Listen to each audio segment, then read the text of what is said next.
lain nga pangandoy sa tao, kitang mga tao in relation sa material nga butang, labi na ginang kwarta, gusto kitang madato, gusto kitang mudaghan ang atong mga possessions or mga gihuptan nga mga kabtangan. Gipangutan na imong tupad ina sa maroy pangandoy nimo, mudaghan imong kwarta o mahurot. Kano pangutan na. Way ang tao nga saktong pangisip, normal og pangisip, gusto kong mudaghan ay. Kung naalang yung kahigayunan nga mudaghan, gusto gyud ko. Muna ang Ginoo ni hatag og pamaagi aron mudaghan atong kwarta. Unsa may gibutang diri sa unang pagbasa, pinaagi ni San Pablo, ingon siya, ang nagtanom og jutay muani sad og jutay. Nya ang nagtanom og daghan ani sad daghan. Mao gyud na ako, commerce man ko, accounting, usa sa mga commerce, principle sa atong commerce or sa atong trading na invest more and earn more. Invest little and earn little. Simple mathematics. Nakaron ang pangutana, unsay atong i-invest, nya asa nato i-invest, asa nato itanom, o unsa man say atong itanom. Gaya ka na ba? Aron ta madato. Apananom og lubi, hudta ng imong 50 ka hektarya, tamni naglubi. Masabi mo hitabo, daghan kayo kag kupras, daghan kay kag maani, madato dayon ka. That is our normal. Kanang imong pila ka hektarya dihang luna, tanomi naghumay, tanomi nagmais, tanomi nagutanon, ibaligya. Kanang imong kwarta i-invest na diha sa kanang kompanya nga na mga stocks na nindot kayong earning, mudaghan na. That is our normal principle. Si Kristo ni hatag og abnormal principle. Unsa man? Ipanghatag aron mudaghan ang imong kwarta, madato ka basta magsigi kag panghatag. Unsa man? Hay may inyong sundo na ni kadtong i-invest nya tiguma dayong ginansya, o ang kang Kristo nga ipanghatag, sige yung panghatag, mag-anam gyud kag kadato basta magsigi kag panghatag. Hay may inyong sundo na. Ay, klaro. Gibutang diri. Ang tao kuno nga matarong kanang nagsigig panghatag, matud pa diri kanunay siyang magpadato kaninyo aron magmahinatagon kamo sa tanang panahon, ug daghan unya ang magpasalamat sa Dios sa inyong gasa pinaagi kanamo. Si San Pablo ba ningon siya, sige gyud hatag, kay inigsigi na tong hatag, sige sa tag kadato, padatuon tag mais Ginoo kada gid adlaw, madato gyud ka. Pasabot di gina mahubas ang sige nimong hatag. Pangita kuno mong dato nga mo spend og butang lang nato mga 100,000 pesos kada adlaw aron ipakaon sa mga tao na tingali, pero ambot pila ka buok. Si Mother Teresa of Calcutta, sa kadaghanan ng iyang giatiman, gamay ra ng 100,000 nga worth sa pagkaon og tambal nga iyang ihatag sa mga giatiman nila tibuok kalibutan kada adlaw. Pero pila ray puhunan ana ni Mother Teresa, matud pas istorya, $2. pagbiya niya sa iyang congregation sa Our Lady of Loreto mantinga ito, gadara siya $2 aron mosugod sa iyang paghatag sa iyang serbisyo sa mga poorest of the poor. Ug gikan atong adlaw nga nisugod siya alagad sa poorest of the poor, nga wa gid siya kadto ra yung $2 ang iyang gihurot og invest, nahimo na karon nga ambot pila na kana kay murag sobra naman tingali 1,000 ka mga centers ang ilang natukod tibuok kalibutan. Sobra na tingali na mga 100,000 or 200,000 ka tawo ang ilang giatiman nya, og mukaon lang na og tag pila expenses ros usa ka tawo nga mukaon. Butang talag 100,000 na ilang giatiman, mga bata, mga tiguang, inana. Mga pila ka kabuok, pila kay konsumo ana kada adlaw. Paigo ka ang 50 pesos kada adlaw, kaon. Butang talang yun 100, ya 100,000 kabuok. Pila na na. Sige, multiply. Hindi man sa mukha mo multiply noon. Pila na na. Unya, napay tambal. Ang tambal pa di ay. Napay bayron noon sa suga sa ilang mga centers. O, ana. Imagine na. Kada adlaw. Wa man ay income kay sa pag-income anang na nag-ana diri ang laway, alsahonon, paporting mga dauta. Nya dili pag ginaigo nga kanang naasod sa ilang centers ang ilang giatiman. Mangadto pag gina sila ang mga suok-suok, mga slums, tigumon at least once a week or once a month kanang mga rugby boys, kanang mga adik, ilan ang tigumon nya, ilan ang padua-duaon in one day, kunya ilang tagaag pagkaon, tagaag ginagmayng katekesis, human buhian ra pod na nila, suyo pa sa nangatog rugby, ilan na sa nang tigumon, hangtod nga pipila ato sa siging katekesis, mamiya dito sa ilang adik-adik ug mo alagad na diha sa ilang center. Wa gyapon ay kwenta-kwenta nya di pa naigo sa akong kasinatian, mangadto pag gina sila prisuhan kay at least once a month mag-feeding dito, manghatag anang spaghetti o kanang naang sandwich bread sa tanang mga piniriso nga ilang adtoon. Sa una dito mi sa Talisay City Jail na ang mga madre diha sa may suba, Despasil ba, mingon na pader, mag-feeding ta mi sa kuan pader sa prisuhan, iato lang namo kanang magmisa ka at kuyog mingat to ako dupa-dupa niya og naihatag kolekta ako rasang ibulsa, pero sila wa magdupa-dupa, gabit-bit sa mga kaldero pertindag kuha aron ipanghatag sa mga inmates nga niabot og mga 600 to 700 kabuok. Imagine na ninyo, murag ko mauwaw usahay kay ako hinoong siging dupa, sige kolekta, wa gyud ko mag-feeding sa mga piniriso, pero sila hinoon nga way kolektahay, dapay giatimang mga bata nga daghan kayo, napag yung mga ginikanan sa mga bata nga porting pobriha, mangayo pagid nila, ila pagid tagan, makahatag pagid sila dito, nganong nagsubra-subra mang ilang kwarta o ang ilang bahandi, kay wa man sa problema, sige magyong hatag tanan, hastagod mga lungon, pastilan, pangayo ka mo, hapit na mo mamatay, wa mo'y budget, pagpa-reserve mo daag lungon sa may kuan, ambot na pamantingin na karon dito mismo mawan Father Pat Ornopia kanang naaros Mabolo nga nag-atiman sa danang murasag Mother Teresa ang batasan ba, sig atiman ana mga bata, mga orphanage kana mga masakiton, santusonon sa kanas Father Pat Ornopia ana.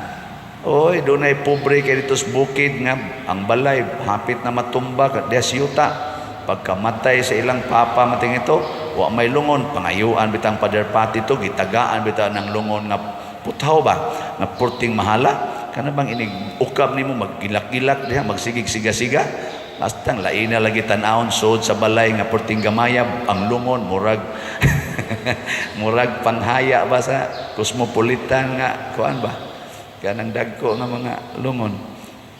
Nakahatag sila ana.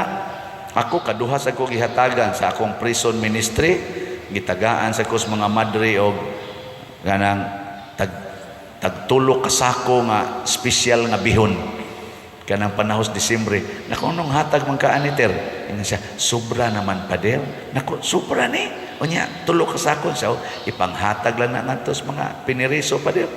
Naku, unahon ko naghatag ako mga volunteers, akong ipanagaan. No? Awa mo mo to? Mauna. Mauna, nga ningos Kristo, madato mo. Kinsa man gyud ang tinuod nga dato, kanang magsigig panghatag. Kay kanang pobre, di gina manghatag. Asa may imong ihatag og wa ka. Tanawa ng mga tao nga nagsalig sa kwarta. Moingon ka, gae ko kwarta, wa. Wa. Di sa to pa, wa sila ikahatag. Pero dagko kay balay, dagko kayo mga negosyo, pero iniganto nimo, mga ikaw kwarta, tamparusod ang sibalik-balik, wa, way kwarta, way hatag. Ana di wa na horot kay niyo man siyang wa. Na sila si Saint Francis, Saint Ignatius, sila si Saint Aloysius, kaning Luis Gonzaga o uban pang mga santos nga porting mga anak yung mga banggiitang dato o gamhanan sa katilingban atong ilang panahon, namiya gid sila.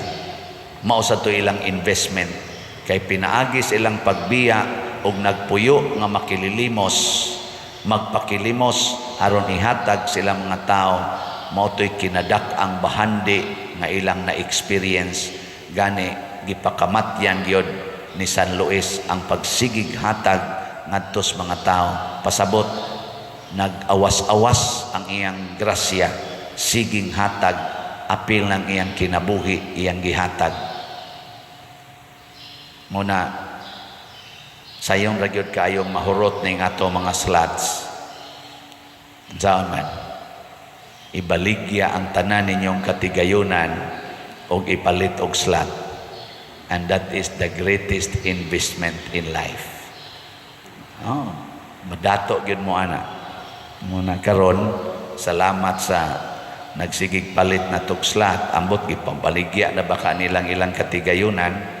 Naman gani mo message na ko usahay, Pader, gamay ray ako napalit nga slot, 2 slots ra kay bedridden naman ko Pader, na stroke bedridden, nakahuna-huna pag yung palit og 2 ka slots. Tingali iyang gingon ay na lang napalitang usa nako ka maintenance, tiguma na unya ipalit og slot. Iyang gisakripisyo ang iyang mga tambal tingali aron makapalit og 2 slots. Kamo? Paghuwat mong maparalyzed. Pag ako na-touch bitaw ko sa nag-text nako nga bedridden ko Pader, na stroke ko. Pero nipalit ko 2 ka slots. Ni ahinoy mga lagsik ig lawas. Naghuwat man tingaling ma-stroke. Adto sang cancer patient, stage 4 sa cancer. Malipayon kay nipalit og slot. Hangtod sa iyang pagkamatay, malipayon kay siya kay nakapalit og slot og nakapanghatag sa uban. Hangtod na gid siyang namatay, daghan kay tao na nambong, malipayon kay mga tao kasige ingon pagka manggihatagon gid ana niya Pader. Hangtod na lang ang tanan niya hasta ang iyang kanunon, iya na lang ipanghatag. Yang sa resulta, tuwa na ginis langit. Kani si Saint Luis Gonzaga, murag nakit-an sa nisiyag usa ka nasay na santa nga Carmelite. Awahin na sa iyang kuan, mga 1600s. Nakit-an niya nga gibisita siya ni San Luis. Wala pa to masanto ba? Siya ni testimonya nga niabot ko no nga nagsidlak ang lawas, purtig yung sigahas iyang lawas, kay tuwa na siya sa langit. Purting datua kay tuas langit. Moto'y bahandi. So sa namalit sa atong slots karon, magsidlak-sidlak ng ilang lawas. As of yesterday, ang atong SBF DAG nahalina na taog 26,537 ka slots. Pakpa. naapay 49,463 slots na available. Opportunity ni sa atong pag-invest, no? To invest in God. Kana bang ihatag nimo ang labing dako nga imong mahatag para sa Ginoo. Dili ni parang padersyano, ha? Ay narabay atong mga buzzers na moingon sad nga sige malangkag pangwarta pa dir, i-appeal pa gid nimo humili ang pagbaligyag slot. Di gid ni pangwarta. Unsa man ni opportunity aron mo invest dinhi sa simbahan. Gagmayng kahigayunan aron ang atong mga kwarta ihatag nato nga magamit sa simbahan. Samas gibuhat nila ni San Luis Gonzaga, nila ni St. Francis, na didto sila nihatag sa simbahan.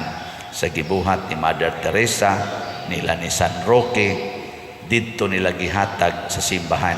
Kinsa ang simbahan? Ang katawhan sa Dios.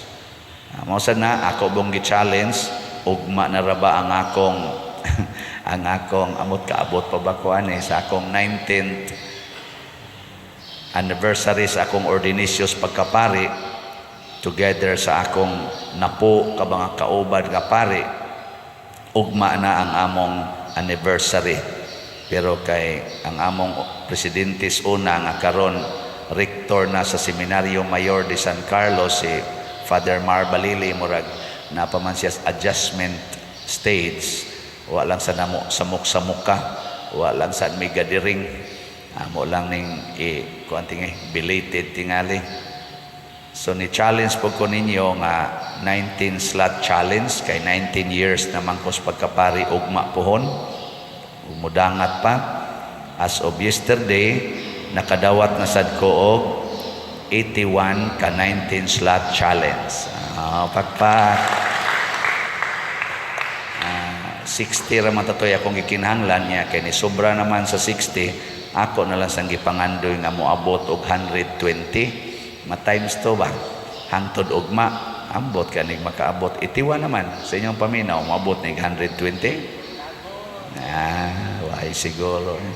Pero di naman amoy kinahanglan, kay ang importante nakasabota. Gusto tang madato, hala, i-invest dihas Ginoo ang imong bahandi. Di yun ka makabsan. Kanabitang mo komedya ko ninyo, 1984, second year college ko, taliwa sa tumang kakabos, nisugod ko pagpanghatag, pinaagi sa pag-organize og mga batanon dito sa among lugar sa Kahugan Youth Organization. Among ihatag piso-piso. Ako gay number 1 nga siging hatag tanang activities, kinahanglag kwarta, ako'y mangitag kwarta, bisag pobre kayo mi. Sugod ato nako nga sige nakog hatag piso-piso, kay tag-piso man ang among buwan adto nga sinking pan, murag membership fee ba. Wa gyud mahurot ang akong kwarta sugod ato. Wa mahurot. Ni graduate na noon kog college, katrabaho pa jud kog bangko. Wa na, di na piso-piso akong ihatag. Pila naman? Gatos-gatos na. Dili na piso, gatos-gatos, ni-increase. Sige lang gyapong hatag. Nya, nahurot. Wa, nahimo kong pare. Sa wapa ko ma-assign diri, dili na gatos-gatos akong ihatag, tausan-tausan na. Di man mumuto. Tausan-tausan na. Nya, sige lang yapong hatag. Na-assign ko diri, o tanawa karon, di ba? Milyon-milyon na. Ambot lagong sa paysunodan Ang pasabot nako ba, di gyud mahurot. Sige ra gyud hatag. Ingka di man gud na imo pa der sa mga tao mana. Bitaw, anaw lang nato pagsulti, pero sa tinud-anay kun wa pagi hatag sa Ginoo kining maong bahandi, kinsa gong tawhana gikas Amerika nga wa kakita nato, Australia, European countries, and practically the entire world nga dunay mga Cebuano speaking ng hatag na rin nato. Kinsa ko'y mo hatag na? O wa gid tandugas Ginoo para ihatag nganhi. Channel ra gid ta. Rich in money as channel. Mo na'y tinuod nga dato sa matas Ginoo. Kanabang dato ka tungod kay agianan ka sa dagkong bahandi padulong sa simbahan. Mag-unsa man ang Mercedes-Benz nimo nga porting mahala or unsa pa nang kinamahalan rong sakyanan, Land Cruiser nga tag 7 million. Unya way dagandagan. Di nimo padaganon kay mahal kaayo. Ang imong gisigihag sakay katong imong multicab, mo to'y mudahan nimo bisan asa ka. Kay ayaw ng Land Cruiser kay madaot unya ng ligid ana, mahugaw na karilang multicab. Hay man roy mas dato or mas daghagihatag nga nimo nga serbisyo kadtong mahalon o kining multicab. Ang multicab nya asa man ka ganahan nga magsigig sakay sa multicab kay kadto mangingking man ka. Di ba? Parihal sa nas mga dato nga dagko kay balay, purtig yung datuang bilyonaryo pero magkinto ta. Di ta kapangayo bisag 1 centavo. Magkinto ta. Mas maayo pa rin di aglakaw dan, sige laglakaw, nya adto nimo tagaan ay kag kanon, tagaan kag bisag lag tag 2 pesos, bisag tag 200, tag 100, mas malipay pataana. Ay, daghang maglinya din sa ato, mga mangayo, labi na inig adlawng Domingo, nya may ngano magsige mo magbalik-balik. Ay, may manggo diri pa dir, makakuha kita ba nako. Unya ginagmay ra ba ni akong hihatag? Ay, okay ra na pa diri, basta ginagmay. 5 kilo rice, paka pinag 200 nga kwarta. Ana, ginagmay, nahatag ba? Sige, ato atong dagko kayong balay. Di ba, iro ray mo paghot nimo dito. Nya nigtan-aw nimo anang klasiyas balay, mingon ka, pobre kay na diya. Wa nay nahut, wa tay makuha diya. Ato ba pobre? Ang dato di ay kana di ang agianan sa grasyas Ginoo padong sa katilingban. O kinsa tong mosunod ana sa mas mga santos natong gipasidunggan, makatagamtam og bahandi nga dili mahurot. Magsige ra ginag-agas, siging agas hangtod muawas-awas sa kalipay ang katawhan. Ato nang ipangandoy sa atong mga leaders nga mahimo untang agianan sa grasya ngadto sa mga katawhan nga nag-ilaid sa kalisod, dili kay pangwartahon hinuon ang mga taong nagkalisod-lisod. Nay ubang mga tao karon ipa 5-6 pa gyud. Sorry ha, mga nagpa 5-6. Ang kalisod sa mga maestra, ang kalisod sa mga government kana mga job order workers, gipangwarta pagyod aning mga mapahimuslanon. Naputos na intaws utang ang ubang mga empleyado, nagtrabaho anang mga ginagmayng kompanya, nangaputos sa utang tungod anang gipangwarta ang ilang kalisod. Luoy kaayo. Hasta pa ang na-admit sa ospital, pangwartahon pagyod, pautangon pero tungtungan og daghan kayong dakong interest hangtod birahon na ang yuta, birahon na ang balay, birahon ang mga sakyanan, hibulbulan in town ang mga kabos para magpadato nila. Iampo nato nga muhunong na sila ana kay dako ang ilang punishment nga madawat gikas langit. Naot pa unta no? Manindog na ta mga buutan.